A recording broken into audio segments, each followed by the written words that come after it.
Para hacer este tipo de fotografías. El nuevo 1770 es una serie de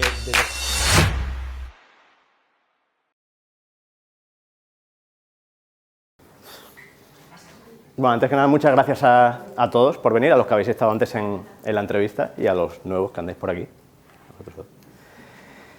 Y bueno, los que habéis estado antes ya hemos estado hablando un poquito sobre lo que vamos a ver. Los que no, los que hayáis llegado nuevos, pues vamos... Empezamos. Vamos a ver hacer un recorrido breve, porque podríamos extendernos aquí durante horas hablando sobre las fotografías que vamos a ver. Un recorrido que va a ir de la tundra ártica, del extremo norte de Noruega, al bosque nublado de Ecuador. Vamos a pasar de un ecosistema frío de tundra a otro en el que predomina la lluvia, el barro, la vegetación.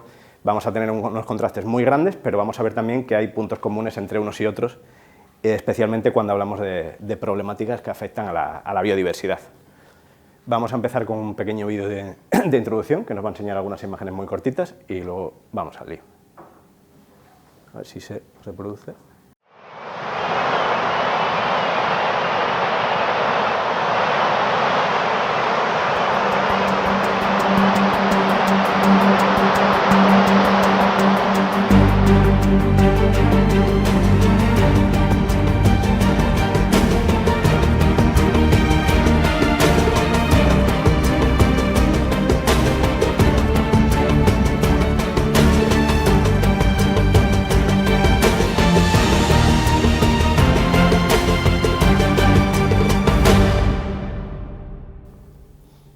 Bueno, pues en este punto nos encontramos en España en 2021, si no recuerdo mal,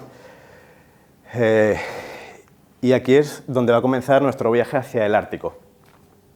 Antes de eso vamos a ver, ¿veis alguna diferencia entre estas dos imágenes? ¿Alguien ve diferencias, 7 diferencias, las típicas? Bueno, sí, ¿no? Evidentemente. Tenemos, ya os lo podéis imaginar, pero la tundra ártica a la izquierda, el mar de Barents, la península del Varanger, y a la derecha el bosque nublado, entre la Amazonía y los Andes. Si os preguntase ahora mismo cuál de los dos ecosistemas pensáis que tiene una mayor biodiversidad, probablemente no os equivoquéis. Me imagino que vais a decir que el de la derecha, ¿verdad? Evidentemente. No os equivocáis, pero no subestiméis al paisaje de la izquierda, ese que parece casi de otro planeta, porque vais a ver en algunas fotografías, y eso que vamos a hacer un recorrido muy superficial, muy breve, que ni mucho menos es así. Como decíamos, en 2021 estamos en España y por asignación de trabajo con una empresa que, si habéis repetido charlas esta semana, seguro que habéis escuchado hablar de Square Nature, en la que además tenemos hoy la suerte de contar con otros dos antiguos compañeros que nos acompañaron en este viaje, Fray y Laura. Esa asignación de trabajo comenzó con 2 meses en los que íbamos para desarrollar un nuevo proyecto de turismo fotográfico de naturaleza en el extremo norte de Noruega, en la península del Varanger, que luego, por diferentes motivos, la situación mundial, se cerraron fronteras, ya sabéis todo lo que sucedió, y bueno, al final esos 2 meses iniciales se convirtieron en 11, casi hacemos un año completo, ¿no?, allí. Cuando nos dieron la noticia de que nos trasladábamos a Noruega, empezamos a preparar el equipo y, bueno, probablemente alguien se sorprenda un poco porque piensa que en este viaje pues llevamos el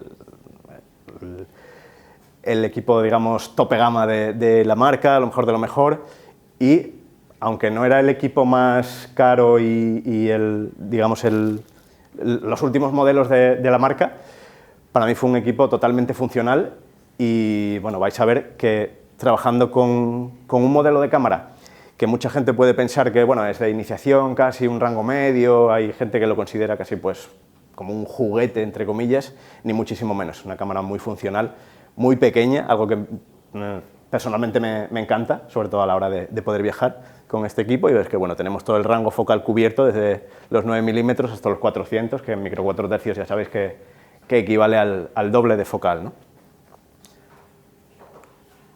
Hay que decir también, antes de continuar, que, bueno, viniendo de otra marca, de un antiguo equipo, empecé con micro 4 tercios con este equipo y este juego de lentes, y casi que fue, no sé si seguro que a muchos os ha pasado de notar que estáis estancados en vuestra fotografía, en vuestro trabajo, que no evoluciona, que lleváis un tiempo queriendo evolucionarlo de alguna manera. Para mí fue un punto de inflexión empezar con este equipo y con Micro 4 tercios. Fue casi como volver a divertirme otra vez haciendo fotografías, ¿no? Y poder ver el resultado en vivo, todas esas herramientas y funcionalidades diferentes, empezar a experimentar, a hacer cosas. Así que bueno, llegó el momento. Y el viaje comenzó, bueno, para Naya, mi compañera, también embajadora de OM, y para mí el viaje realmente comenzó en Asturias, venimos allí. Pero cuando comenzó ese periplo para llegar desde España hasta Noruega, partimos exactamente desde aquí, desde Barcelona. De hecho, aquí nos reunimos con Laura, luego fuimos a Italia, nos reunimos con Francesco, otros compañeros, y desde allí, durante 10 días, cruzamos casi en una carrera contrarreloj Europa de sur a norte, porque, claro, en aquella época, cada vez que cruzabas una frontera tenías que llevar un papelito que te acreditaba que no ibas a llevar el virus de un país a otro, a base de PCRs. Entonces recuerdo que nosotros hicimos pruebas PCR en España, en Italia, en Letonia, si no recuerdo mal, luego 2 en Noruega cuando llegamos. Aquello fue una odisea bastante divertida. Y para que, si alguien anda un poquillo flojo en geografía, para que nos ubiquemos, pues vemos la referencia de dónde queda el círculo polar ártico. Esa raya amarilla que ves a la izquierda es la línea que delimita, digamos, a partir de la cual ya estamos por encima del círculo polar ártico, esa línea que en finlandés llaman Napapiri. Seguro que os suena de esas chaquetas que se pusieron tan de moda con la bandera de Noruega bien grande. Os suena alguno, ¿no? ¿Verdad? Es curioso porque Napapiri es una palabra finlandesa y se ilustraba con la bandera noruega, ¿no? Era un poco una cosa extraña. Pero bueno, ese es el punto donde cruzamos por encima del círculo polar ártico, y además en esa línea justo también está la casa de Santa Claus, en Rovaniemi. Por allí pasamos también, pasamos de madrugada, seguro que estaba durmiendo y no pudimos visitarle. Pero bueno, seguimos hacia arriba y llegamos a la península del Varanger. Es esto que vemos aquí. Estamos muy cerca de la frontera con Rusia, estamos muy cerca de Cabo Norte, al final estamos en la costa, en el litoral norte del extremo de Noruega, en el mar de Barents, y dentro de la península del Varanger tenemos arriba marcado el pueblecito de Consfjord. Ahí es donde pasamos esos 11 meses en un pueblo que debe de andar entre unos 15 y 20 habitantes, de los cuales solo conocemos a la mitad, porque el resto deben de estar escondidos en sus casas. Al final es un sitio muy hostil en el sentido de que la climatología no nos permite andar de bares, si es que hubiese bares, que tampoco lo sabía, ¿no?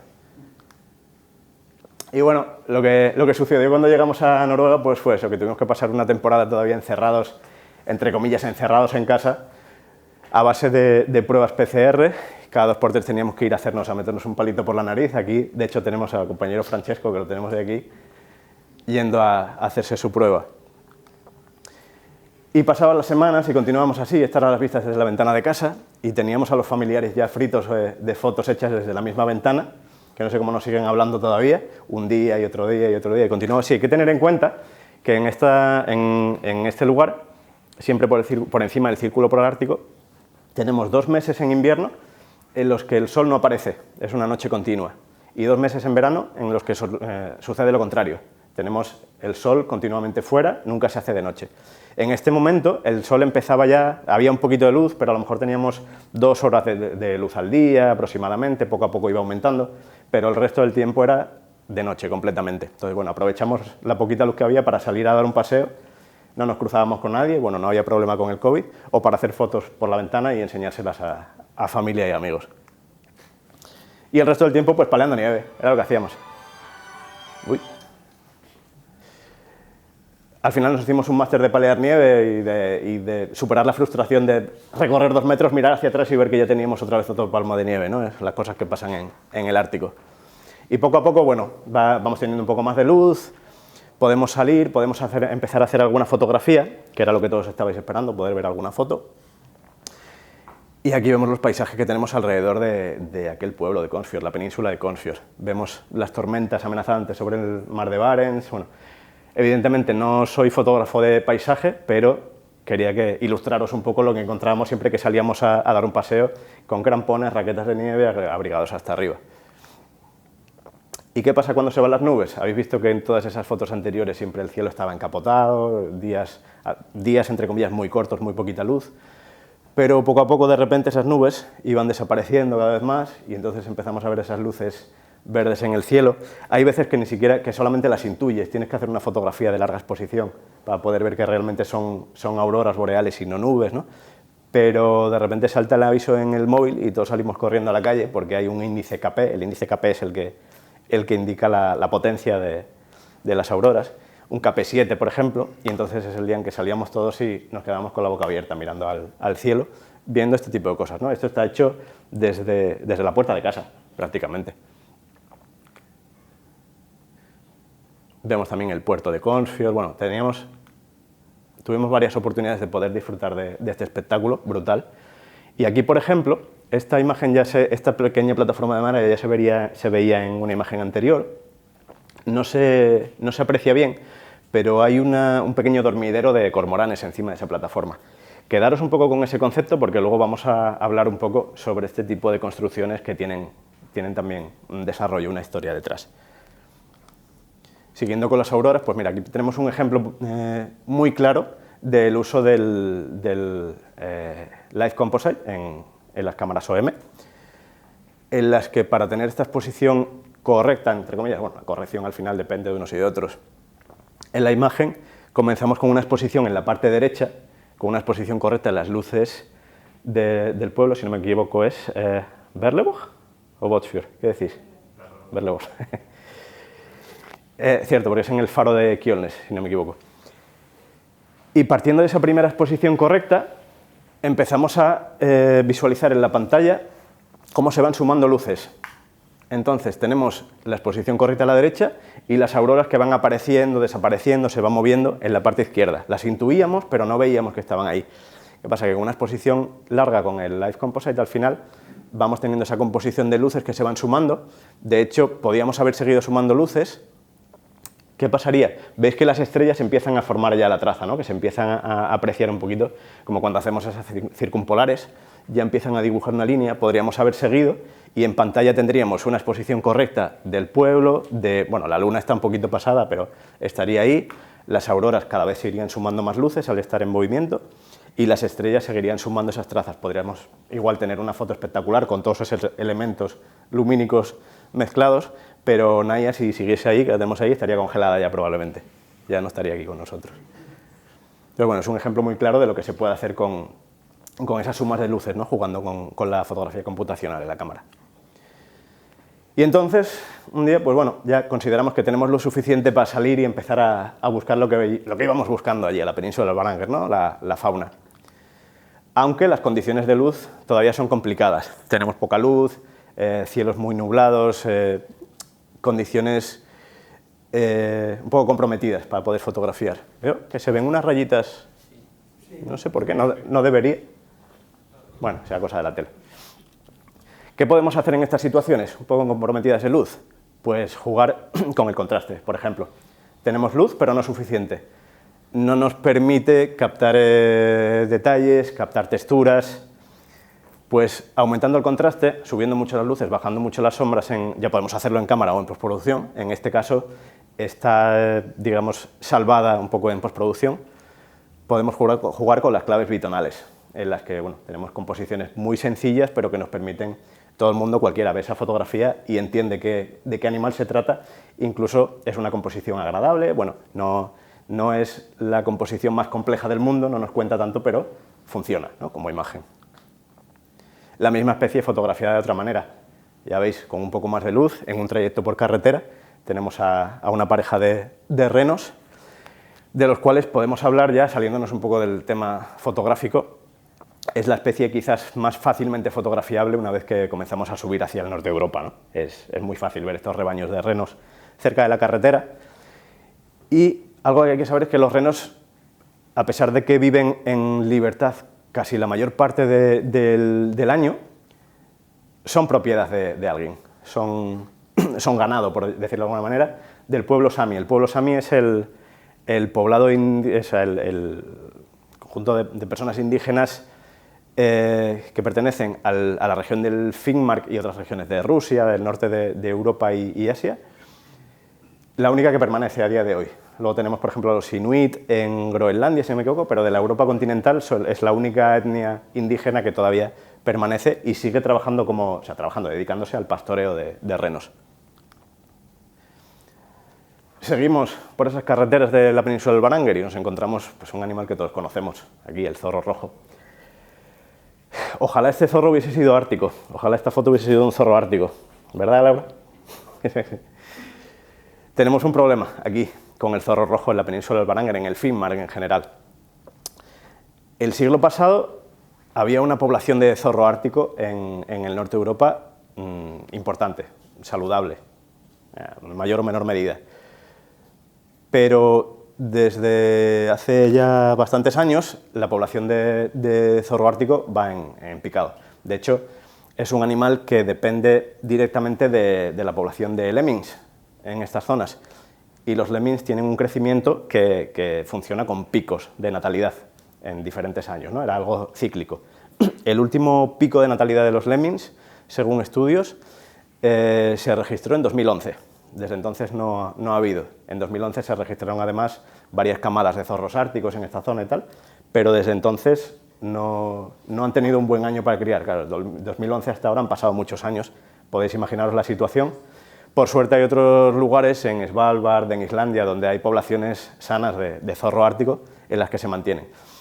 Al final el zorro rojo no es el culpable de todo esto, es simplemente un animal que bueno, aprovecha la situación para expandirse por el resto de Europa y al final, pues con el calentamiento global, se habitúa muy fácilmente al ser humano, ya lo sabéis, pues han ido colonizando el territorio que antes ocupaba el zorro ártico, ¿no? Y bueno, va llegando más luz, cada vez tenemos más horas de día, pero no hay que olvidar que seguimos en época de temporales de nieve, de viento, hace mucho frío, hielo. ¿Y qué ocurre cuando sucede esto? Pues que las anátidas, los patos, se reúnen en los puertos para resguardarse, y eso es una oportunidad brutal para poder ver. Aquí juntos tenéis eider de Steller, tenéis eider común, tenéis eider real, patos jabelda y algún anader real, de los que podemos ver aquí en España, estos patos típicos con la cabeza verde, ya sabéis. Muy buenas.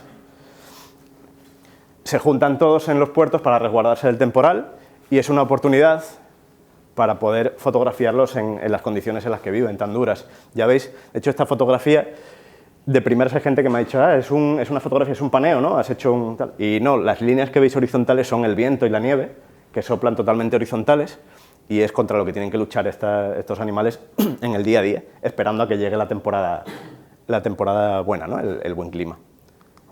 De vez en cuando paran esos temporales y bueno, podemos fotografiarlos desde los embarcaderos de los puertos, con esos reflejos de los barcos pesqueros en el agua, que les dan, bueno, es por lo menos una atmósfera diferente a fotografiarlos en plena naturaleza. Y en una de estas salidas localizamos un macho de eider orillado en la nieve, debajo de una nevada, un día que hacía muchísimo frío. Estaba allí quieto. Hay gente que dice que podía estar enfermo, que quizás le quedaba poco tiempo de vida. Yo prefiero pensar que estaba simplemente descansando y que luego siguió su camino. Pero nos viene a cuento para contar una curiosidad sobre esta especie. El nombre del eider en italiano, y a ver si lo digo bien, porque no contaba yo con que íbamos a tener a Francesco de aquí, es edredone, ¿no? Si no me equivoco. Nos da una pista de cuál era o sea, de para qué utilizaban la pluma de este animal, ¿no? De este ave. No os imaginéis ya un noruego desplumando eideres, no era así como funcionaba, sino que después de la época de cría, durante la época de cría, los eider se deshacían de su propio plumón y lo utilizaban para acolchar los nidos, lo utilizan de hecho, lo siguen haciendo. Y cuando terminaba la época de cría y abandonaban esas colonias, la gente iba y con cuidado retiraba ese plumón y lo utilizaba para rellenar fundas de tela, sacos, y era lo que utilizaba para abrigarse en invierno. De ahí deriva el edredón nórdico que conocemos hoy en día, que ya se fabrica con plumas sintéticas o bueno, con plumón de granjas o tal, pero este era el origen de esos edredones que conocemos. Y continuamos descubriendo especies de esta zona. La liebre ártica. Si intentáis buscarla, probablemente no la veáis. Hay que saber dónde localizarla, hay que tener muchísima paciencia, pero este animal blanco sobre la nieve con ese pedazo de orejas probablemente nos escuche mucho antes de que nosotros podamos siquiera tenerla a la vista.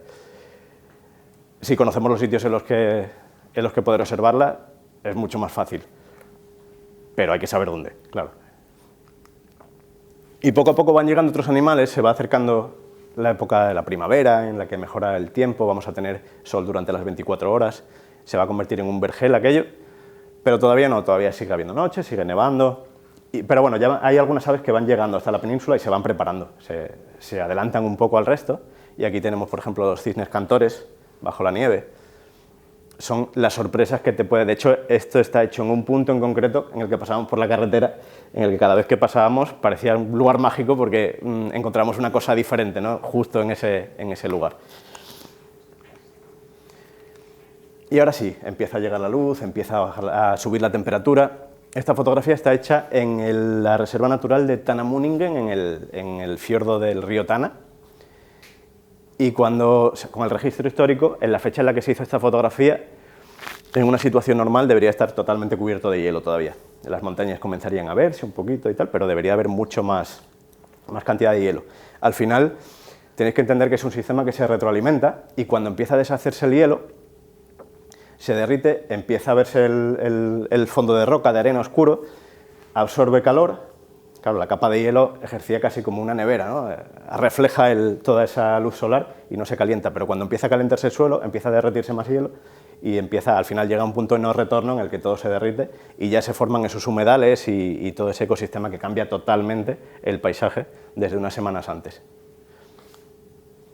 Y sí, llega el momento ya, el sol de medianoche, es el paraíso para cualquier fotógrafo. Tened en cuenta que tenemos 24 horas de luz, además con una luz con un sol muy bajito, luz dorada. La única limitación que tenemos en este momento son baterías y tarjetas. Ya veis que esta, por ejemplo, podría ser una imagen del sol en el punto más bajo en el que lo vamos a tener durante estos 2 meses. Cuando parece que va bajando y se va a ocultar, de repente comienza a subir otra vez. Podéis imaginaros, bueno, tened en cuenta que no hay cortinas en Noruega, no existen como en muchos otros países europeos. La solución al final pues era pegar cartones de cajas de pizza en las ventanas y tal, parecía un poblado aquello, pero bueno, no hay fotos de eso. Hay fotos, pero prefiero que no se vean. Y volvemos a la liebre ártica. Empiezan a complicarse las cosas para este animal. Ves que empieza a desaparecer la nieve y empieza poco a poco a mudar el pelaje. Es que ya tiene la cara un poquito más marrón, empieza a oscurecerse, pero hasta que no mude totalmente va a ser literalmente un blanco fácil encima de la tundra. Entonces suele moverse todavía cerca de manchas de nieve que permanecen en el terreno y que le permiten, si se ve en peligro, ¿no?, correr hacia la nieve y ocultarse todavía en sus escondites. Pero va a suceder lo mismo, en cuanto vuelva a mudar otra vez, se va a convertir casi totalmente invisible. Está muy acostumbrada a vivir en la tundra y a detectar cualquier peligro que pueda tener alrededor. En esas manchas de nieve que permanecen todavía, otros vecinos que tenemos en casa, además esta fotografía está realizada a unos metros de la puerta de casa, escribanos nivales. Estos animales vienen hacia la península del Varanger, crían allí, y claro, aparecen cuando la nieve empieza a derretirse y ya pueden acceder al suelo y a picotear en brotes, en semillas, en algunos bichitos que crían también en las lagunas. Y está hecha con un hide portátil, para que entendáis un poco cómo está hecha esta foto. Estaba colocado el hide portátil pegado contra la pared de la casa, nosotros dentro, bueno, de uno en uno porque era un hide pequeñito, y con un puñadito de semillas encima de la nieve conseguimos, bueno, pues que interactúen entre ellos y este tipo de cosas, ¿no? Está hecha esta fotografía con el modo Pro Capture, ¿lo conocéis de la cámara? Sí, ¿verdad? Este modo, el que no lo conozca, nos permite, manteniendo el disparador apretado a mitad, se va grabando una serie de fotogramas digamos, en una memoria temporal en la cámara.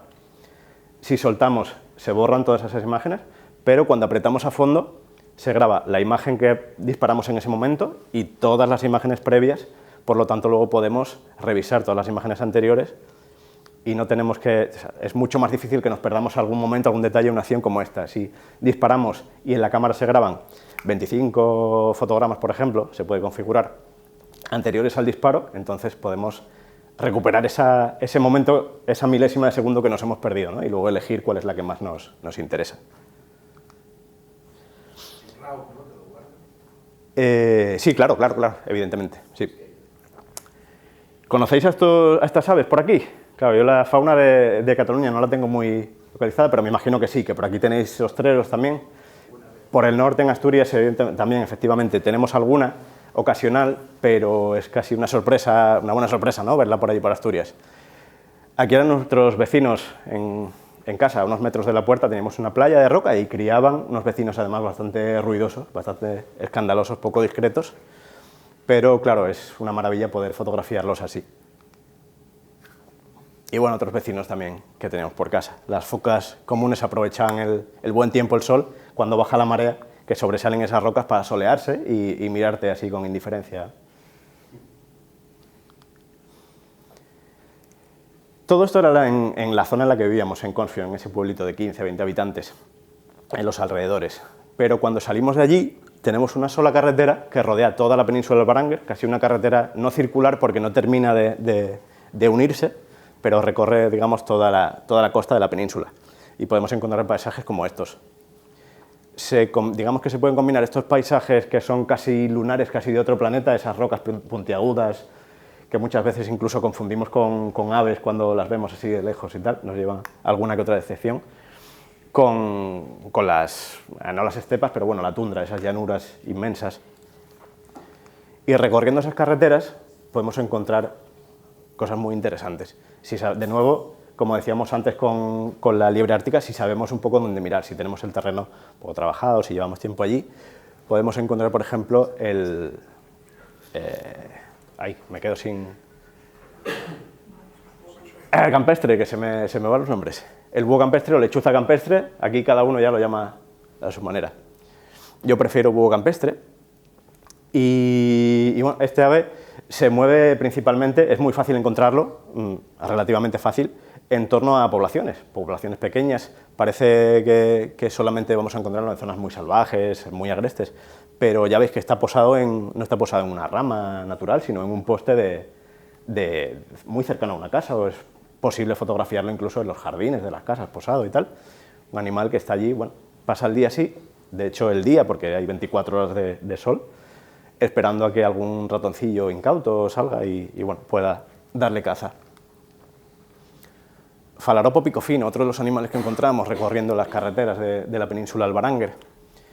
En esta ocasión, por ejemplo, para fotografiar al falaropo, si me vieseis probablemente os reiríais de mí, pero bueno, estaba tumbado en el suelo, a la orilla de la laguna, agarrando la cámara por el soporte del objetivo, con la pantalla desplegada, estirando el brazo encima del agua para poder fotografiarlo a ras del agua sin necesidad de meterme dentro. Claro, si no tienes un equipo que te permita, por el peso, mantenerlo con una sola mano y el estabilizador te ayuda, es difícil, un poco más engorroso, ¿no? Pero esta fotografía, si no me equivoco, está hecha con el 40-150 2.8 y con la M5, entonces bueno, es un equipo que por peso te resulta muy manejable para trabajar en esas situaciones en las que tienes que colocar la cámara en posiciones un poco antinaturales, ¿no? O tienes que estar mucho rato sujetándola. Y seguimos y nos encontramos a otro animalillo. ¿Conocéis a esta ave? ¿La ubicáis? La tenemos por aquí también, pero claro, cuando la vemos aquí es muy diferente. La vemos en la península del Baranger y vamos a pararnos un poquito a hablar de ella porque resulta muy curioso su comportamiento. Esto es un lek, conocéis el término lek, ¿no? Si no lo conocéis, bueno, simplemente una zona que mide unos cuantos metros en la que las aves se reúnen, especialmente los machos, para hacer sus exhibiciones, sus cortejos, con intención de atraer a la hembra, casi parece como una discoteca de aves, ¿no? Donde van a hacer sus cosas. Normalmente los machos de una especie son todos iguales, bueno, pueden diverger un poquito, pero en el caso del combatiente es curioso porque tenemos tres variedades de macho, no son variedades, pero bueno, por entendernos. Tres tipos de plumaje que además va a determinar el comportamiento del ejemplar dentro del lek. Este, por ejemplo, es un combatiente satélite, por el plumaje claro que tiene y barrado, y ahí lo vemos, está ahí en su atalaya observando cerca del lek y viendo a ver si se acerca alguna hembra y esperando su oportunidad. Pero también tenemos este otro, y es la misma especie, y también es un macho, aunque no lo parezca, son machos de la misma especie, pero en este caso es un combatiente territorial. Es, digamos, el propietario del lek.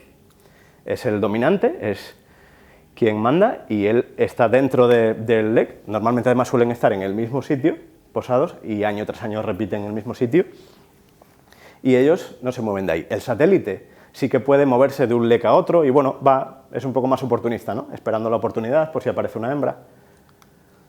Y la cosa pues empieza a calentarse, porque aparece otro macho territorial. Poco a poco se van juntando, Tenemos a otro satélite también que empieza a exhibir un poco las plumas del cuello, veis que empiezan a como a hincharse.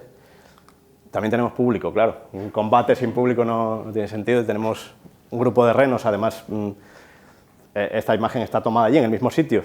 Estaban allí a pocos metros observando a ver qué hacían esos tíos allí, tumbados en el suelo, sin moverse, mirando para nosotros. Y empieza el combate. Al final del combate se llaman combatientes, pero es que luego al final decepcionan un poco en ese sentido porque ni hay peleas, ni hay sangre, ni nada. Simplemente, bueno, se exhiben un poco, hacen sus cosas.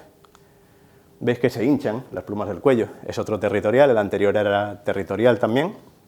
Y ahí acaba todo, porque ni siquiera aparece una hembra en la mayoría de los casos.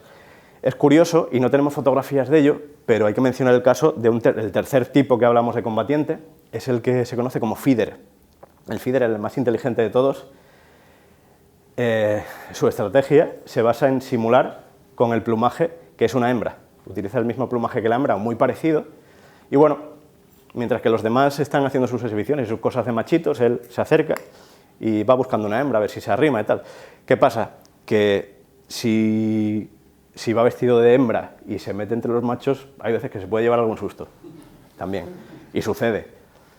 Pero en este caso nosotros, después de tanto tiempo allí, no conseguimos fotografiar ni una hembra ni un feeder. De hecho, la mayoría de los combatientes suelen ser territoriales, van a ser de este tipo, oscuros, y luego es fácil ver algún satélite también. Pero para conseguir fotografiar a la hembra, o incluso para conseguir fotografiar cópulas de estos animales, hay que tener mucha paciencia y pasar mucho tiempo en estos lugares. ¿A partir de qué mes se les puede ver a esta gente? Pues en primavera, cuando empieza la época de cría, es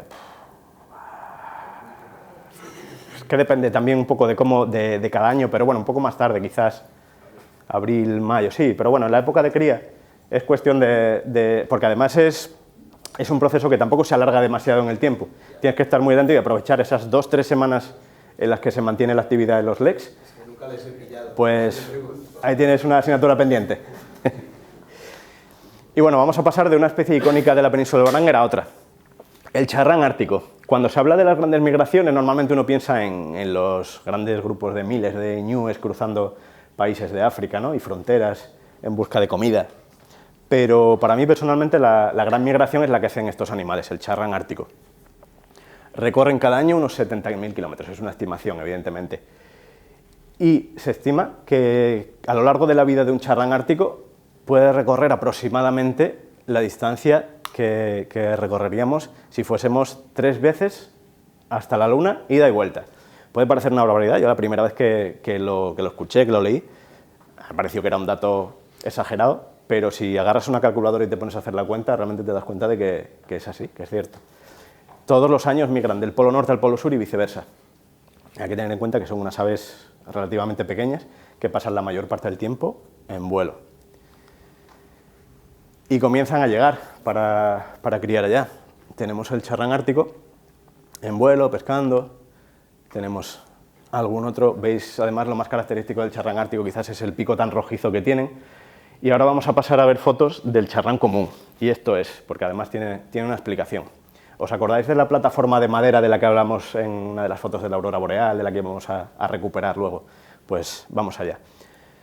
Enfrente de casa, allí en Consfjord, existen esta serie pues, de embarcaderos y tal, que al final, después, con el paso del tiempo, hay que tener en cuenta que Consfjord era un pueblo pesquero que perdió casi toda su actividad pesquera al final por la industrialización de la pesca, pues los grandes buques se van a otras poblaciones, Berlevåg, Båtsfjord, Bardo, y pueblos pequeñitos en los que la gente vive de la pesca empiezan casi a morir en ese sentido. Todas estas embarcaderos y tal se van abandonando, con el paso del tiempo y la climatología tan extrema que tenemos se van pudriendo, se van echando a perder, se van cayendo, y las que quedan en pie son aprovechadas por charranes para criar todos los años, el charrán ártico y el charrán común. Una de estas plataformas se estaba perdiendo totalmente y éramos conscientes de que allí criaban los charranes, tanto ártico como común. Y con esta empresa en la que estamos trabajando, Squanature, se desarrolló como un pequeño proyecto piloto, que de hecho tenemos hoy aquí también a Fraf, uno de los artífices que estaba allí haciendo los trabajos físicos para recuperar una de esas colonias, y bueno, acotamos una pequeña parte de uno de esos embarcaderos y se preparó pues con piedras, con arena, con paja, bueno, poniendo unos palés allá para que sirviesen un poco de protección, incluso haciendo unas pequeñas siluetas de charranes que sirviesen un poco de reclamo para cuando llegasen, que viesen que esa podía ser una buena zona de anidación, ¿no? Y bueno, parece que el proyecto al final funcionó, tuvo éxito. Sobre esto también hay que decir que evidentemente muchos de vosotros seguro que conocéis el código ético de la fotografía de naturaleza, de FONA y todo esto, en la que hay un punto concreto en el que se habla de la fotografía de zonas de cría, de nidos, y como es una mala práctica, porque podemos perjudicar, ¿no?, a los procesos de cría de las aves. En este caso concreto hay que entender el contexto. Vamos a ver fotografías muy cercanas de la colonia, muy cercanas de los pollos, de los padres, pero todo esto se planteó desde un principio ya, de manera que pudiésemos fotografiarlos, observarlos, sin perjudicarles, con una serie de estructuras y de ventanas que pudiesen permitirnos tenerlos muy cerca sin causarles perjuicio, ¿no? Empezaban a llegar. Esta fotografía no está hecha en esa plataforma, en esa zona de recuperación, pero bueno, vimos que ya poco a poco comenzaban a llegar. Y aquí sí, esta es la plataforma de la que hablábamos y vemos cómo empiezan a llegar. El proyecto estaba destinado en principio al charrán ártico, pero claro, la naturaleza es caprichosa y tampoco podemos negarle la entrada a los charranes comunes si llegan allí. De hecho, criaron allí los charranes árticos, pero estaban en la zona del fondo, digamos, entonces los charranes comunes criaron delante de la zona para fotografiar y bueno, fueron los que nos dieron el espectáculo, un espectáculo tremendo, y todos los días había peleas por ver quién era el que iba a pasar un rato con ellos, ¿no? Casi que los pollos tenían ya nombre y todo. Y así los teníamos. Esta fotografía está hecha con el 40-150 a 40 milímetros, si no me equivoco. Ten en cuenta que estaban muy cerquita, y si no teníamos cuidado con ellos, se te meten dentro del parasol y bueno, así que estaban muy habituados a nuestra presencia, que ni siquiera eran conscientes de que estábamos ahí, ellos veían algo que se movía, ¿no? Bueno, podíamos disfrutar todos los días de cantidad de cebas continuamente, ver cómo iban creciendo poco a poco esos pollos, como ya por imitación, así intentan aletear igual que los padres, evidentemente sin éxito. Y también, no en esta plataforma, pero muy cerca, pues fuimos testigos de depredaciones, de gaviotas y tal. Es, bueno, la naturaleza haciendo lo que mejor sabe hacer, ¿no? Vamos a ver un pequeño vídeo sobre este proyecto, muy cortito, con algunas imágenes.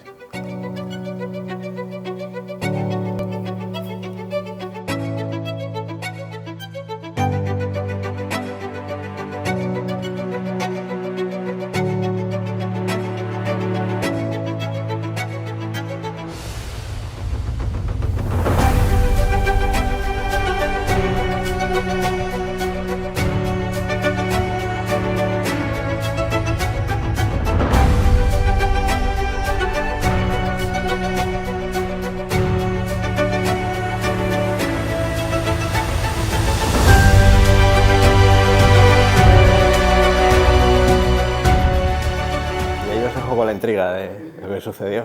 Sobrevivió, sobrevivió ese bicho. Somos conscientes de que sobrevivió, lo vimos salir adelante.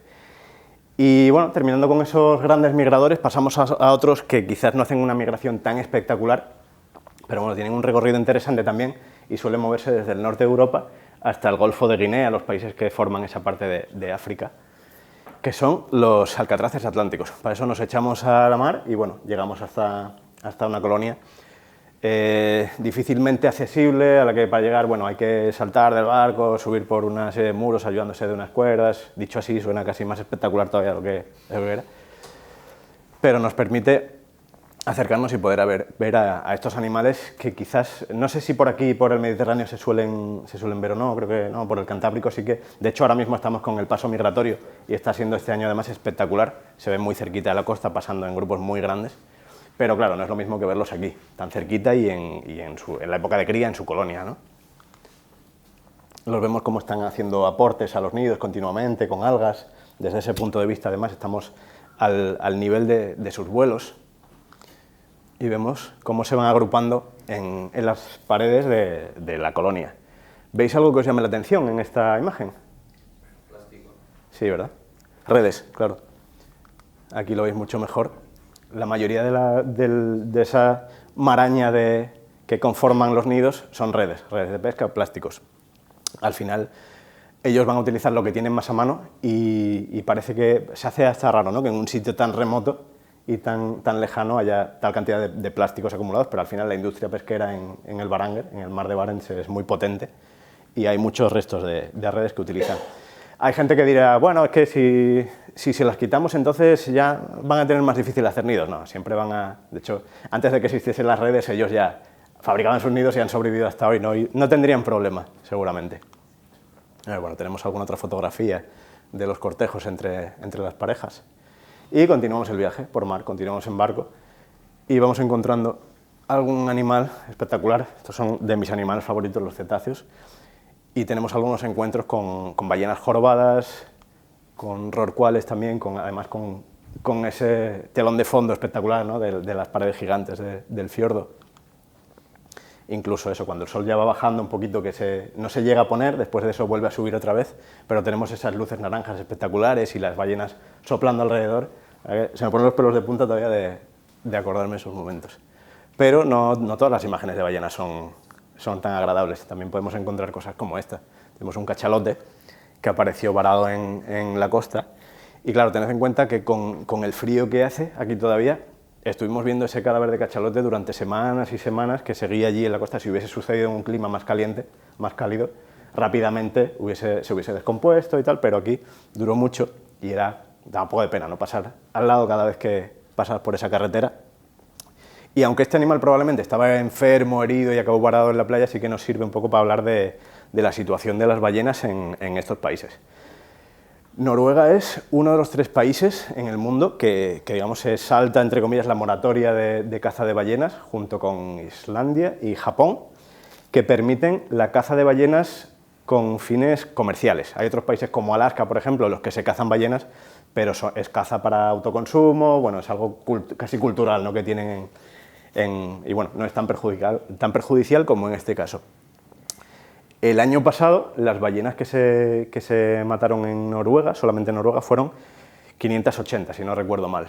Y parecen muchas, pero es que el cupo legal de caza de ballena en Noruega, estipulado por el gobierno, era de más de 1000 ejemplares. Por lo tanto, se cazaron solamente la mitad de las que se podían cazar.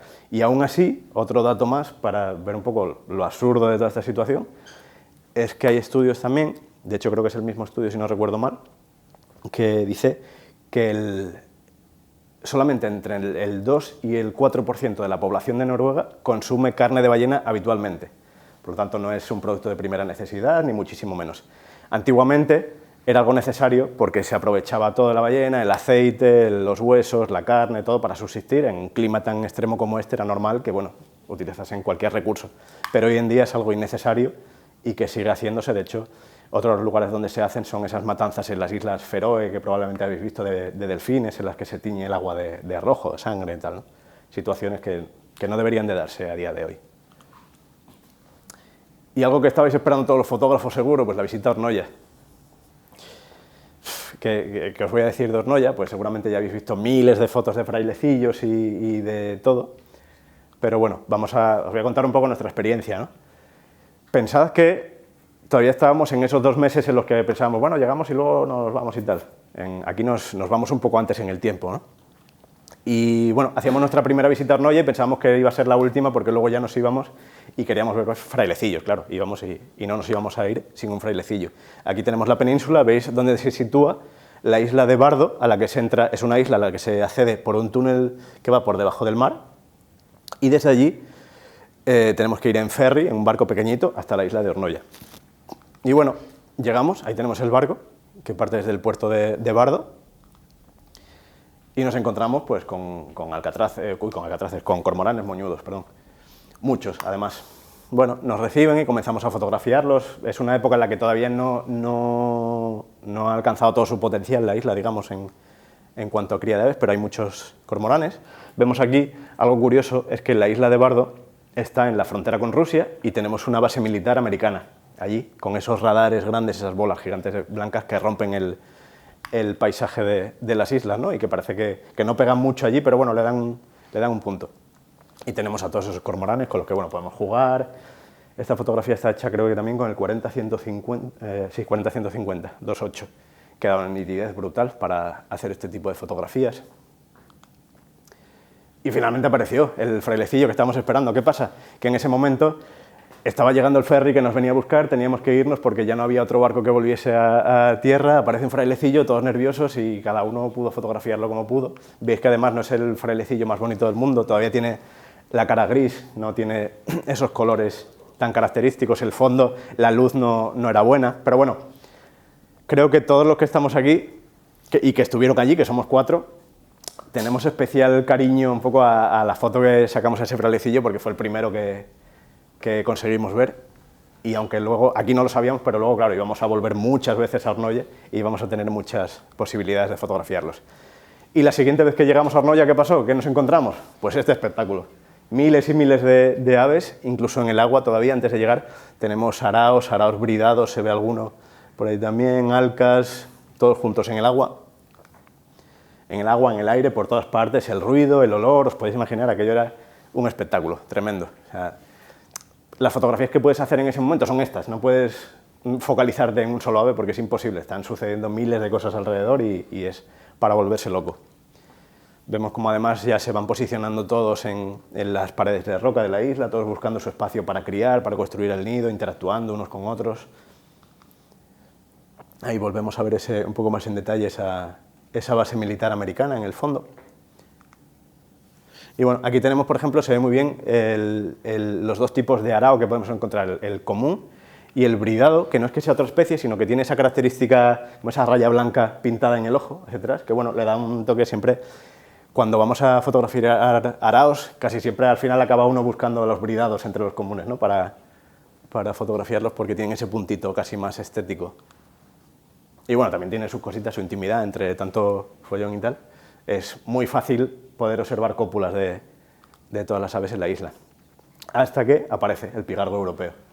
Aparece planeando y entonces, de repente, todas esas aves que estaban ya tranquilamente posadas en los acantilados, parece que estaba llegando un poco la calma, que todos habían encontrado su lugar, aparece el pigargo a revolucionarlo todo y eso es una avalancha espectacular de aves lanzándose desde los acantilados hacia el mar, escapando del pigargo. Ahí podéis ver una imagen. Podéis ver, se observan un poco las pasarelas que permiten recorrer la isla por las zonas más interesantes. Y claro, si estás en ese lugar ahí abajo y de repente ves cómo se te viene encima una avalancha de miles de aves aleteando, haciendo ruido, pasándote a pocos metros, es brutal.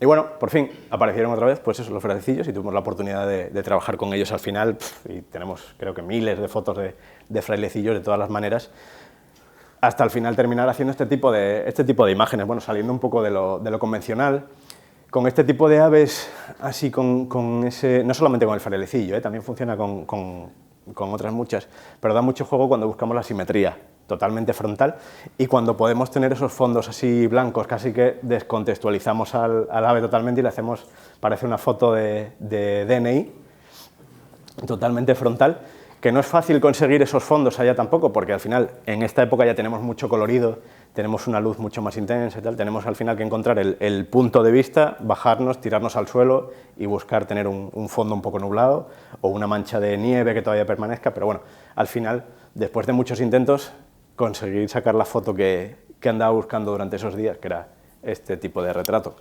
¿Es una sola foto o una pilar? Una sola foto, esa, sí, sí. Fue... ¿Con qué objetivo?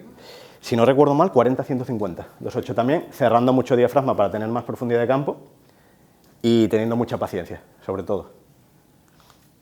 Pero ahí donde lo veis con esa cara, que parece que nunca ha roto un plato, luego podéis encontrar escenas como estas, que se dan de leches, pero bien, y de hecho es fácil encontrar alguna mancha de sangre por la nieve, el pico de un frailecillo por ahí tirado, o sea, son bastante bestias a la hora de competir por los lugares de cría, porque tened en cuenta que al final la colonia de la isla es un sitio limitado y hay muchas aves buscando su espacio, entonces bueno, hay muchas peleas, muchas aves que se despeñan por los acantilados y accidentes que suceden, ¿no? Mirad, en esta foto se ve muy clara además una herramienta, bueno, un par de detalles del pico del frailecillo. ¿Veis esa franja más oscura que se ve ahí? El frailecillo es un ave pelágica, eso quiere decir que pasa la mayor parte del tiempo en alta mar y por lo tanto no tiene acceso a agua dulce. para beber, para hidratarse. ¿Qué hace? Que bebe agua de mar. Se alimenta de, bueno, no se alimenta de agua de mar, sino que toma agua salada, y por ese pequeño orificio que tiene así alargado es por donde expulsa la sal del agua para poder incorporarla a su organismo. Y luego dentro del pico veis que tiene esta especie de púas que van hacia atrás. Habéis visto la típica imagen del frailecillo con muchos peces dentro de la boca. Esa es la herramienta que le permite poder capturar un pez y atraparlo, digamos, con esas púas, retenerlo, y coger otro y retenerlo, y coger otro y retenerlo hasta acumular toda esa cantidad de peces. Si no, sería imposible y cada vez que coge uno se le escaparía a otro y sería muy gracioso, pero sería complicado para él. ¿Ves? En esta imagen no tiene tantos, pero bueno, veis cómo va acumulando poco a poco hasta ver imágenes ya espectaculares en las que tiene una cantidad, parece imposible, de peces en el pico, ¿no? O ahí. Y bueno, con esta imagen de esos frailecillos así cantando alegremente, nos vamos a despedir del Ártico. Vamos a ver un vídeo cortito con algunas imágenes de la experiencia.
Y con ese fuego nos despedimos, nos volvemos a España y empezamos ya a pensar en el siguiente proyecto. ¿Y qué pasa? Que después de tanto tiempo entre la nieve, el hielo y tal, queríamos algo diferente.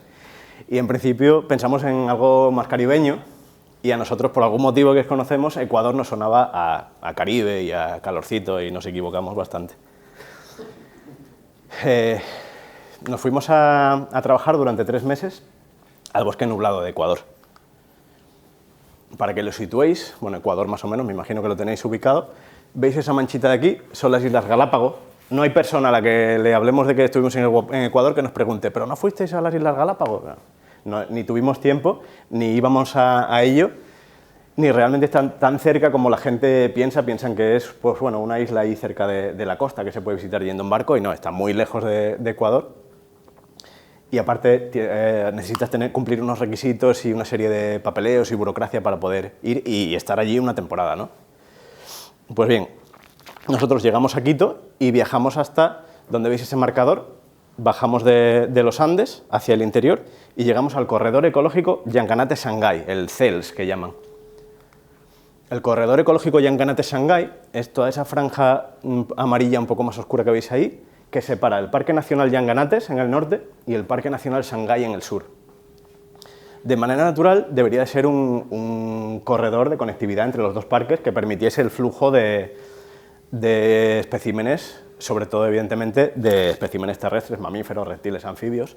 Las aves no tendrían ese problema, pero hay un río, el Pastaza, que separa los dos parques. Aparte de eso, el río también contribuyó a que se generase, se crease una carretera que sigue toda la margen, se construyó una presa, se fueron construyendo casas en las márgenes del río y de la carretera. Está en una zona muy turística cerca de Baños de Agua Santa, es una de las ciudades, no sé si la tercera o la cuarta ciudad más turística de Ecuador, y eso al final cortó totalmente el flujo sobre todo de grandes mamíferos entre los dos parques.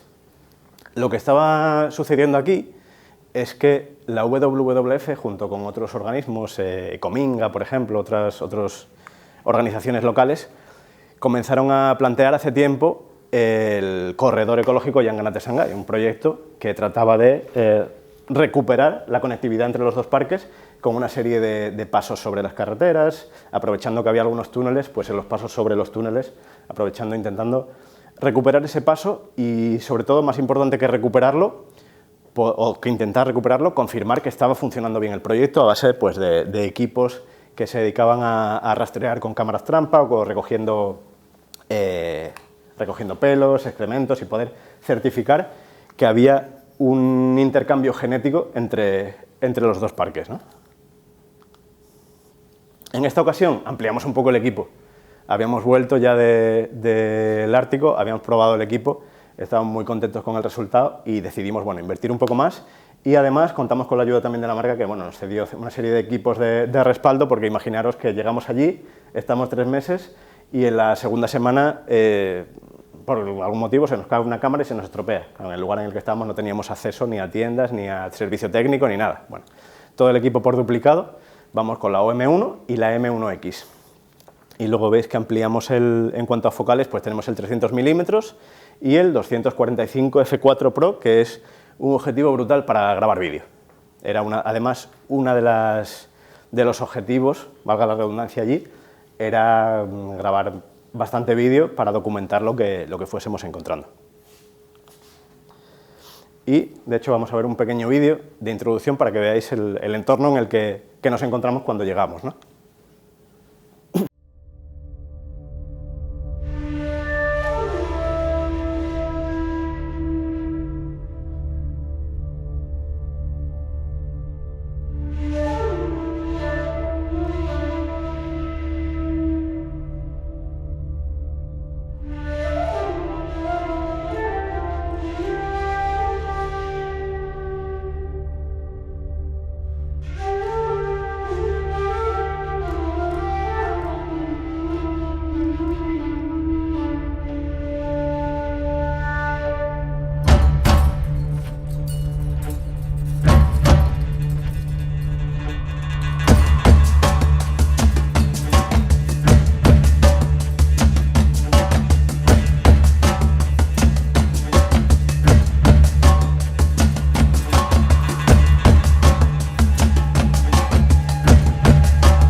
Bueno, estamos en mitad del bosque nublado y estamos alojados en un pequeño negocio de ecoturismo que está tratando bueno, de desarrollar un producto de observación de naturaleza que se llama Finca Palmonte, que gracias a ellos bueno, pudimos estar ahí alojados durante 3 meses en un intercambio de trabajo por alojamiento y comida, ¿no? que hicimos allí. Y si cuando estábamos en Noruega teníamos fritos a la familia y amigos con fotos hechas por la ventana del paisaje y tal, aquí ¿con qué los teníamos fritos? Pues con este tipo de fotos, de bichos gigantes, todo era gigante, por lo menos a priori todo nos parecía enorme. Ya veis esas polillas, mariposas, cucarachas, caracoles, insectos, palos, todo era muy grande y además muy espectacular. Pero bueno, ya empezamos a explorar un poco los alrededores, el jardín de la casa, sin necesidad de salirnos mucho. Claro, cuando digo jardín, no penséis en un jardín inglés súper cuidado, sino que estábamos viviendo en el bosque nublado. Para interesante, este bicho que tenemos aquí. Es quizás el ave más descarada de Ecuador, incluso el animal más descarado de Ecuador, es el quinquín. Lo llaman quinquín porque bueno, utiliza muchos nombres como onomatopéyicos, ¿no? El quinquín porque hace un sonido que suena como un poco a quinquín, uno de los muchos sonidos que hace. Es un córvido. De hecho, su nombre real sería el arrendajo inca. Eso ya nos da una pista un poco de con quién está emparentado. Pero bueno, fue nuestra compañía casi continua durante 3 meses, desayunando, comiendo y cenando cerca de la mesa a ver si pillaba cacho, ¿no? Y claro, ver un ave así de espectacular tan cerca, pasas mucho tiempo mirándolo con la boca abierta porque es maravilloso.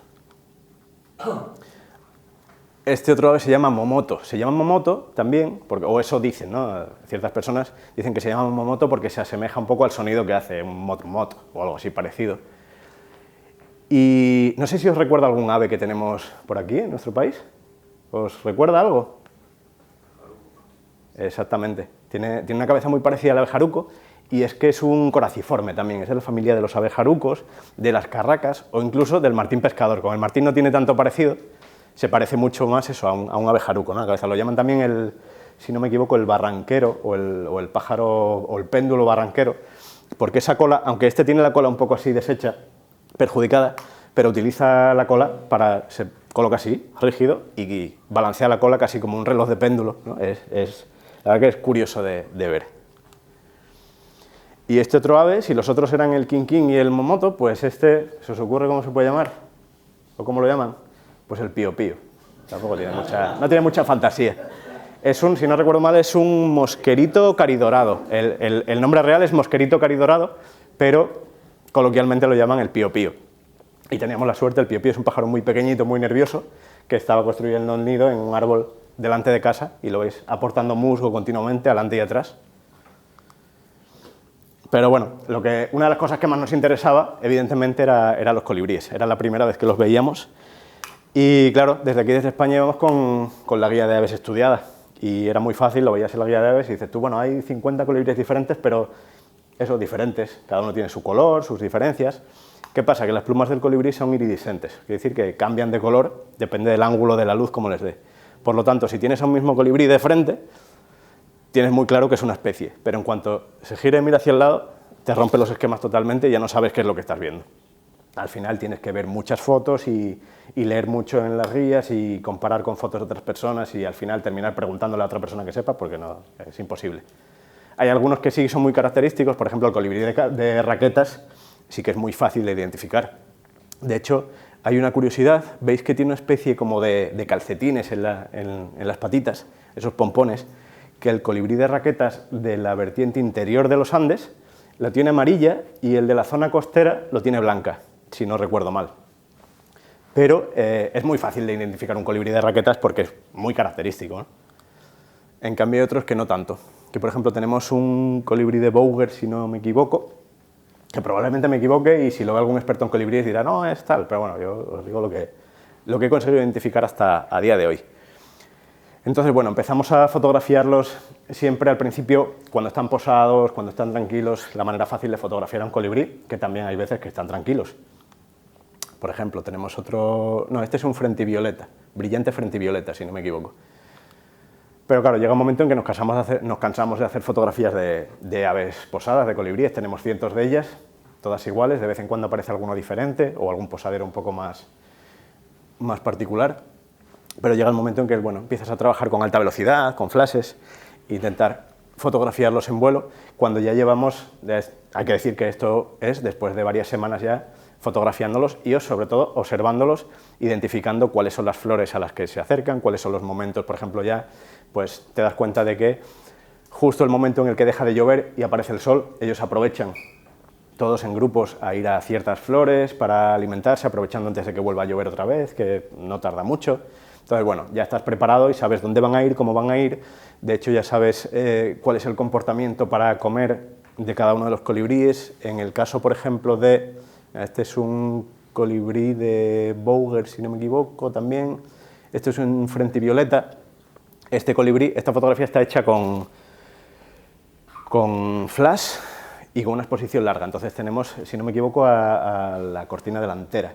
Entonces tenemos ese disparo de flash que congela la imagen, se ven las patitas y algunos detalles un poco más estáticos y luego el movimiento de las alas y la flor totalmente congelada.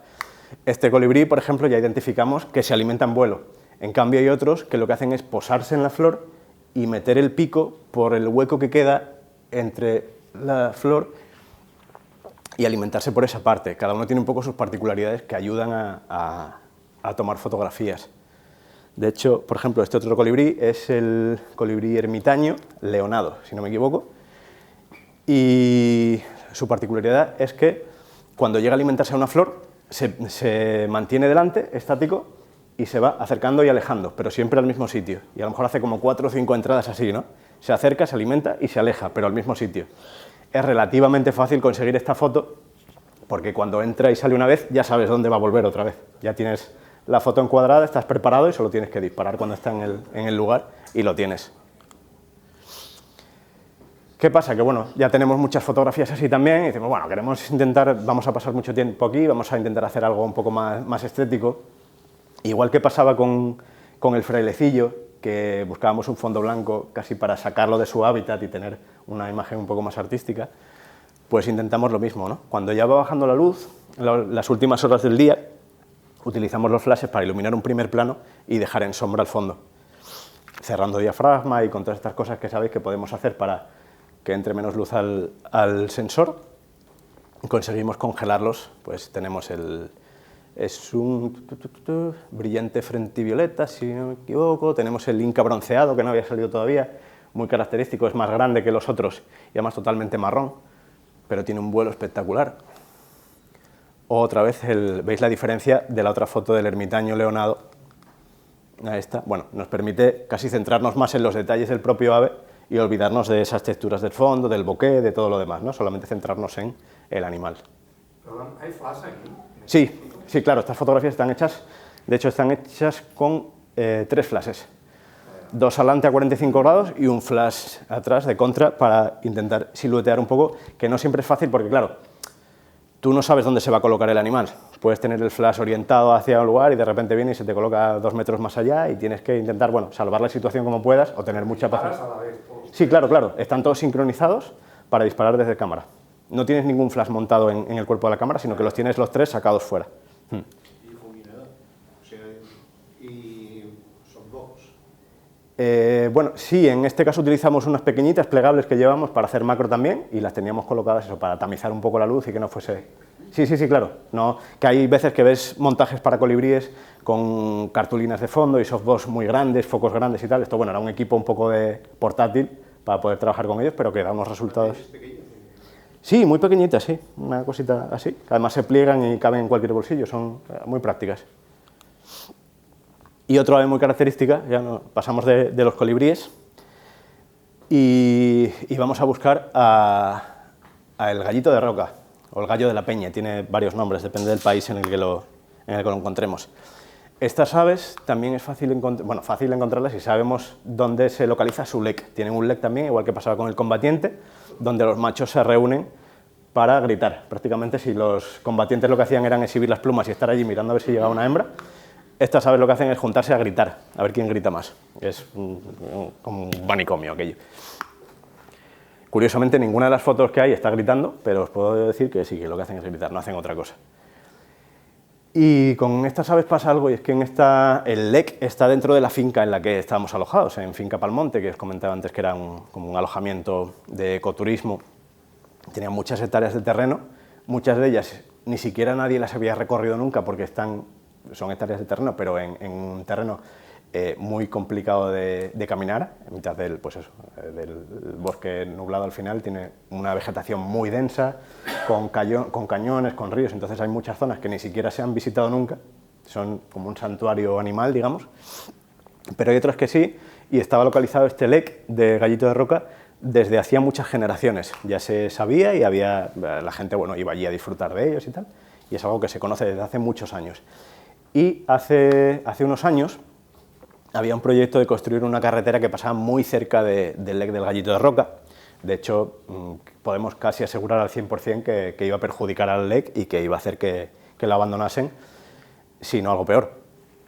Al final, ¿qué consiguieron con este proyecto ecoturístico, con Finca Palmonte? Pues bueno, consiguieron una figura de protección también a través del corredor ecológico Yonganate-Shanghái, con el apoyo de la WWF y de fundaciones locales para poder revertir la situación y que al final no se construyese esa carretera y mantener el lek. No se sabe hasta cuándo será posible, por lo menos sabemos que ahora, durante un tiempo, si no cambian las cosas, aunque Ecuador está en una situación un poco compleja, si habéis visto noticias últimamente y tal, políticamente y en cuanto a seguridad, entonces no se sabe muy bien cuál va a ser la deriva del país, tanto con el turismo como al final el turismo es en muchos casos el que mantiene proyectos como este, ¿no? Lamentablemente. Pero bueno, por suerte por lo menos todavía podemos contar con el gallito de roca y poder visitar el lek, en el que veis además que no es fácil fotografiarlos, es muy fácil verlos porque están allí y además permiten un acercamiento relativamente fácil, pero fotografiarlos es otra cosa, no por las aves, sino por la densidad de vegetación que hay. Es difícil conseguir un encuadre más o menos, un fondo más o menos limpio o tal, ¿no?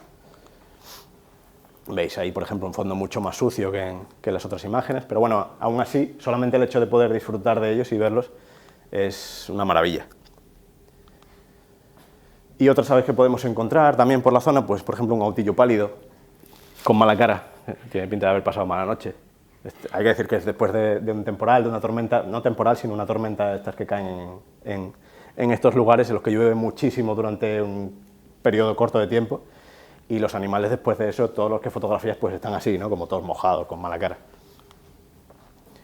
O una monja unicolor comiéndose, fijaos en, ya no tanto en el ave, sino en la presa que tiene ahí, es una chicharra esmeralda, si no recuerdo mal, son tantos nombres al final que me pierdo un poco, que es casi, bueno, casi no, es más espectacular incluso que el propio ave, ¿no? Esa presa, en el momento de hacer la fotografía no era consciente de lo que estaba fotografiando, pero luego cuando la ves en pantalla dices, ostras, ¿qué es lo que se está comiendo, ¿no? Para que veáis que no solamente es la biodiversidad en cuanto a aves, sino también, ya vamos a ver ahora incluso también algo de macro, aquí lo tenemos, donde vais a ver la biodiversidad también que esconde este país cuando salimos sobre todo de noche y cuando nos acercamos un poco y miramos con lupa. Vamos a ver un pequeño vídeo.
Antes de continuar, ¿os habéis fijado en un plano en el que está fotografiando una pequeña lagartija, un anolis se llama, y el detector de ojos estaba funcionando perfectamente en el ojo? Esa fotografía está, bueno, ese plano está en funcionamiento el detector de aves. Por lo tanto, eso, muchas veces que decimos, no, ojalá hubiese un detector de ojos de reptiles, pues lo tenemos. Antes que, bueno, vale, que no se llama así, pero hay veces que las herramientas que tenemos no se limitan solamente a la función para la que fueron creadas, sino que, bueno, jugando un poco con ellas podemos hacer otras cosas, ¿no? Y bueno, anfibios. En Ecuador hay una cantidad de anfibios brutal, y más en estas zonas, en el bosque nublado. De hecho, casi que no hay mes hoy en día en el que no aparezca alguna noticia de que se ha descubierto alguna especie nueva de anfibio o de serpiente. De hecho, tenemos un compañero de aquí que trabaja allá en Ecuador continuamente, que se llama Jaime Culebras, no sé si lo conocéis a través de redes sociales o tal, que bueno, hace un trabajo brutal allá en Ecuador en cuanto a la conservación de estas especies y a día de hoy es una persona que está descubriendo especies nuevas de anfibios que todavía no se conocían. Esta mañana todavía estábamos leyendo una noticia que en El País, creo que era, me pasaba Naya, que decía que casi la mitad de los anfibios del planeta están en peligro de extinción. Y un ejemplo claro lo tenemos aquí en Ecuador.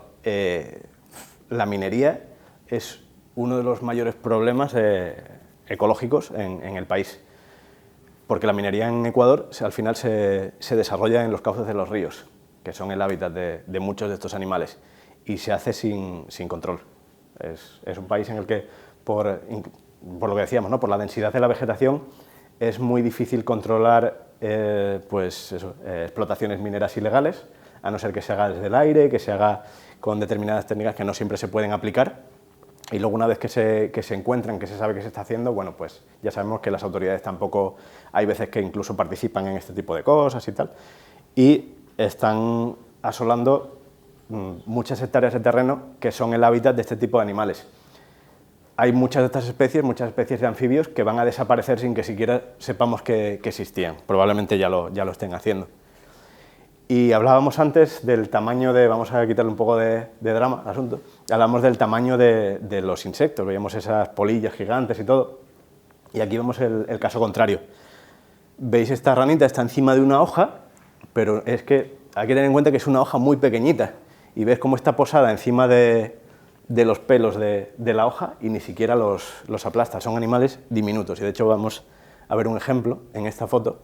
No es la misma rana, pero estábamos fotografiándola y ella misma fue la que saltó hacia adelante y se posó encima de, bueno, ya conocéis si utilizáis cámaras OM o Olympus, no es ni siquiera el disparador, es el botoncito pequeño que está encima del disparador y veis que está posada encima y casi que no toca otra cosa, está solamente en ese botoncito diminuto, ¿no? No todas son tan pequeñas, también hay algunas más grandes. Bueno, en caminatas nocturnas podemos encontrar cosas espectaculares. Aquí siempre trabajamos con flash y aquí estamos trabajando con el 60 milímetros macro, que evidentemente tenemos ahora el 90 milímetros, que nos hubiese venido genial, aunque no había salido todavía, porque nos hubiese permitido tener tomas de otros animales en comportamientos que con el 60 milímetros tienes que acercarte demasiado y simplemente ese metro de más, ¿no?, que puedes obtener con el 90 milímetros ya te hubiese permitido obtener, por ejemplo. Sí, todas las de macro son fotos, no son apilados. Normalmente no trabajo con apilados, lo he probado alguna vez, pero me encuentro yo más cómodo trabajando con un solo disparo, que al final no soy fotógrafo de macro, sino que bueno, es algo que hacemos un poco como complemento. Sí, aquí se ve muy bien además la forma cuadrada en el ojo. Es lo mismo, el difusor pequeñito de bolsillo que llevas en cualquier sitio y funciona muy bien. Vemos una ranita payaso. Es de las pocas que tengo identificada con seguridad, creo. También me puede decir alguien que lo conozca, decirme, no, pues es otra cosa. Pero bueno, hay que tener en cuenta eso, que con la cantidad ingente que hay de anfibios, pues puede ser otra cosa y no saberlo. Pero creo que es una ranita payaso. El resto, estamos todavía, de hecho, el que mencionábamos antes, Jaime Culebras, nos ha ayudado en la identificación de algunas otras, en las posibles identificaciones, pero es complicado acertar porque si con los colibríes ya era complicado incluso con la guía, con los anfibios es prácticamente imposible para quien no esté habituado a ello, ¿no? Y este es uno de los comportamientos que decía que hubiese sido más fácil obtener con el 90 milímetros en vez de con el 60, por ejemplo. Es otra ranita payaso cantando, un macho. Cantan cuando hay una hembra cerca y en el momento en que te acercas demasiado dejan de reclamar, dejan de hinchar el buche y hacer ese sonido, ¿no? Hay que tener mucha paciencia, está hecha con el 60 milímetros, pero después de mucho tiempo parado, quieto, esperando a que vuelva otra vez a iniciar la actividad. Lo que decíamos, con unos poco más de milímetros podrías disparar desde más lejos y poder capturar estos momentos sin molestar al animal. ¿Cuánto es mucho tiempo? Pues para que volviese a cantar, igual 20 minutos, pero claro, son 20 minutos que estás con botas de agua metido en el agua en cuclillas, esperando sin moverte. Claro, 20 minutos pueden ser mucho o poco, depende de la situación, ¿no? Al final hay tal cantidad de ranitas, esto es incluso dentro de la finca que hablamos, de Finca Palmonte, tiene también como un complejo de lagunas, de pozas, con cañaverales. La parte buena de esto es que hay tantas ranitas que si encuentras una que te gusta pero no está en la posición perfecta, está un poco ladeada mirando hacia atrás, no es necesario manipularla, porque caminas 2 pasos y vas a encontrar otra, y otros 2 y tienes otra. Entonces, bueno, es cuestión de seguir buscando hasta que encuentras la que está en la posición perfecta, ¿no?, que te permite hacer la fotografía. Tenemos además de todo tipo. Cada rana que nos encontramos prácticamente es diferente a la anterior. Hay algunas que ni siquiera tienen todavía prácticamente boca, estos son ranitas de cristal. Son muy curiosas porque si te fijas se ve cómo se mueven los órganos por dentro, tienen una piel como semitransparente, sobre todo por la zona ventral, la parte inferior. Enfoque manual de hecho, bueno, mi manera de trabajar para macro ni siquiera es enfoque manual. No toco el enfoque y soy yo el que me acerco, me alejo. No modifico el enfoque. Alguna vez sí depende del caso, pero bueno, normalmente dejo el enfoque quieto y soy yo el que alejo, acerco. ¿Puedes ir manual? Bueno, sí, el enfoque configurado en manual, pero no muevo el aro de enfoque, sino que muevo la cámara adelante y atrás. ¿Con trípode o...? No, a mano. ¿Mano? Sí, a mano alzada. Hay un modo que te permite tener más luminosidad en la pantalla. No recuerdo el nombre ahora mismo, pero bueno, sí, que te aumenta la luminosidad, mete mucho ruido, pero porque está aumentando la sensibilidad del sensor, valga la redundancia, para poder ver bien la escena, ¿no? Y eso ayuda. Sí, el picking sí, porque sí que te ayuda, sobre todo eso cuando tienes, pero el picking funciona mucho mejor cuando tienes luces un poco más fuertes y tal. Entonces, para utilizar el picking normalmente me ayudo de la linterna frontal o una linterna de mano, porque claro, si tienes una situación muy oscura en la que no tienes luz, el picking como que se ve muy tenue, muy poquito, ¿no? Tiene que haber un poco de contraste, pero sí que se puede utilizar y utilizar pues eso, una frontal, una linterna, incluso la luz del móvil, que alguna vez me ha pasado, sujetarla, hacer un poco de malabares con la cámara, con el móvil y tal, para tener un poco de contraste y que el picking ayude a marcar dónde está el foco. Sí, a veces sí. Más ranitas de cristal, esta ya adulta. Y bueno, otras cositas que se pueden hacer con macro en otros paseos, que si andamos un poco al loro nos encontramos situaciones como esta. Me fue algo que me sorprendió mucho y de hecho me gusta bastante esta serie de fotografía porque me parece algo diferente, y son polillas leopardo. Son mariposas, no tengo muy claro si son nocturnas o diurnas, todavía estoy un poco intentando conseguir algo de información sobre el comportamiento de estas mariposas, que no lo había visto nunca, y es que se congregan ahí todas en grupos, hacen casi pelotas, en las rocas en el cauce del río, esto es en el río Consuelo, allí dentro de la propia finca también, y como veis en la siguiente imagen, el agua les pasa por encima. Ellas están ahí agarradas y vibrando un poquito para calentarse, pero con el agua pasándoles por encima, veis como con una exposición larga, ahí estaba metido con el trípode, las botas de agua dentro del agua, la cámara muy cerquita del agua y de las salpicaduras, estoy con la OM1, no me preocupa que se moje. De hecho nosotros, no sé si lo hacéis, pero cuando se nos mancha un poquito lo que hacemos es meterla debajo de la manguera, darle un poco de agua, secarla y como nueva. Y me sorprendió mucho la actitud, ¿no?, de estos animales, que se sujetan ahí a las rocas y están debajo del agua. Esto fue una mañana y cuando volví por la tarde solo quedaban algunas, y lo primero que pensé fue, ostras, pues será que el agua las ha ido, por algún motivo se posaron allí, pero era raro porque estaban en diferentes puntos y el agua las arrastró. Pero no, luego vi que las que estaban, algunas que quedaban por allí, estaba allí sentado observándolas y levantan el vuelo y se van. Y al día siguiente vuelvo otra vez y veo que están otra vez posadas en los mismos sitios. Entonces, bueno, es un comportamiento peculiar que todavía estoy intentando conseguir algo de información en algún lugar, buscando en Google, en otros idiomas o tal, pero no lo tengo muy claro de dónde sale. Pero bueno, sí que es cierto que la fotografía esta en concreto me gusta bastante por lo peculiar, ¿no?, de la imagen. Y consejos, si os movéis por entornos que no conocéis y ecosistemas que no conocéis, o que conocéis, no toquéis cosas de colorines brillantes y tal, que pueden ser urticantes. No lo hice, digo porque lo sepáis. Pero sí, es bastante urticante. Esta es un limacódido, la especie en concreto no la conozco, no he encontrado documentación, pero es de la familia de las orugas ensilladas. Y claro, os podéis imaginar que esto es un aviso para depredadores muy, muy, muy clarito, ¿no? Tanto por forma como por color, te está diciendo no me toques, no me comas, déjame tranquila. Y también podemos hacer macro sin necesidad de usar un objetivo macro. Esta foto está hecha con el 300 mm f4 en una espera, estamos esperando al martín gigante neotropical, allí en una poza, que nos decían que aparecía por allí, nunca apareció. Pero bueno, sí que aparecieron otras cositas y mientras esperas pues puedes hacer macrofotografía con un teleobjetivo, perfectamente. Ayudarte del estabilizador si tienes buena luz, cerrar diafragma para tener un poco más de profundidad de campo y cuestión de jugar, entonces se trata de jugar. Y ahora vamos a volver un poco al drama otra vez, que ya estábamos muy tranquilos.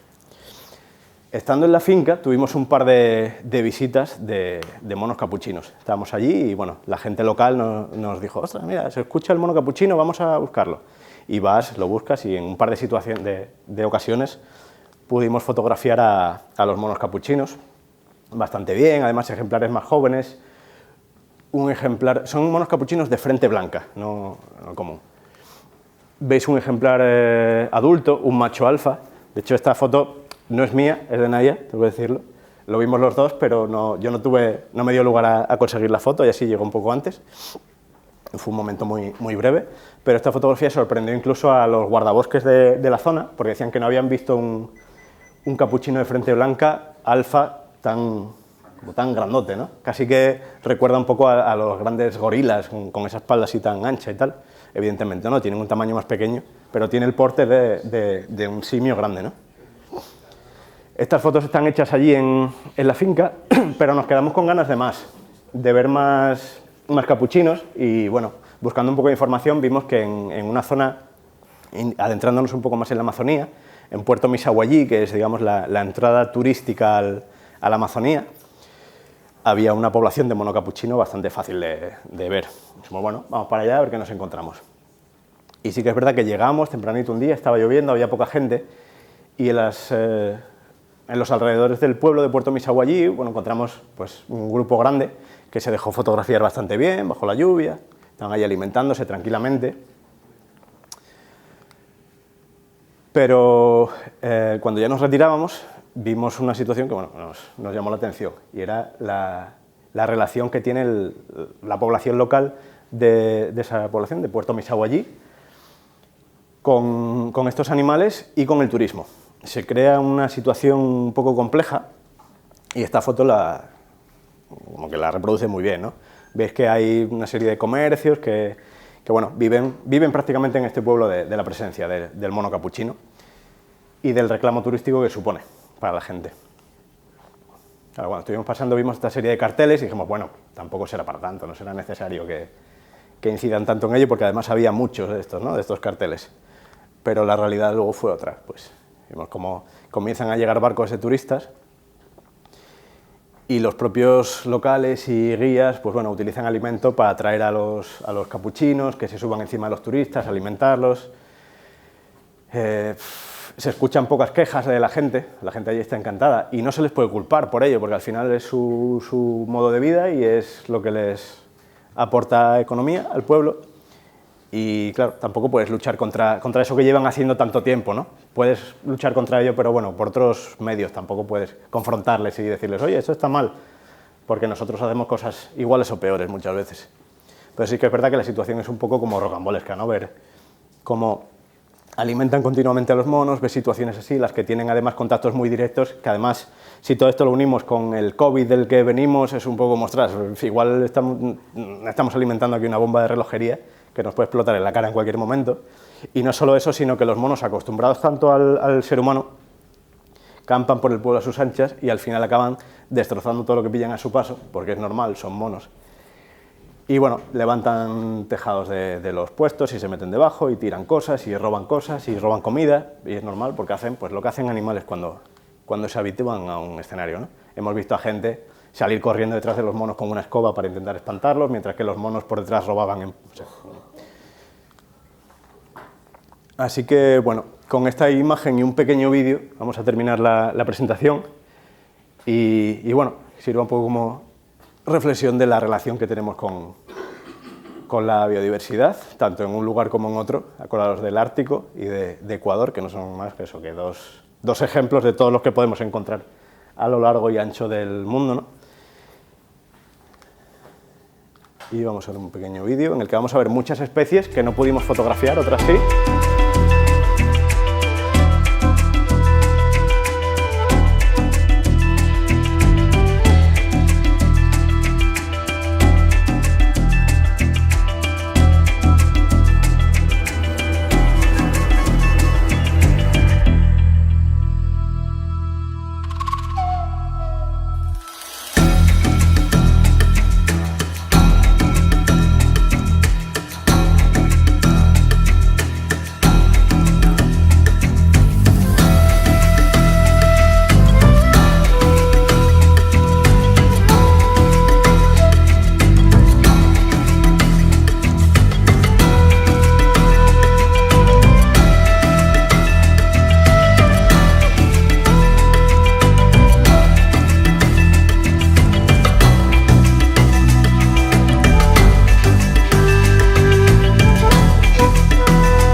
Y bueno, estas últimas imágenes evidentemente no están recogidas con cámaras de fotos, sino con cámaras trampa.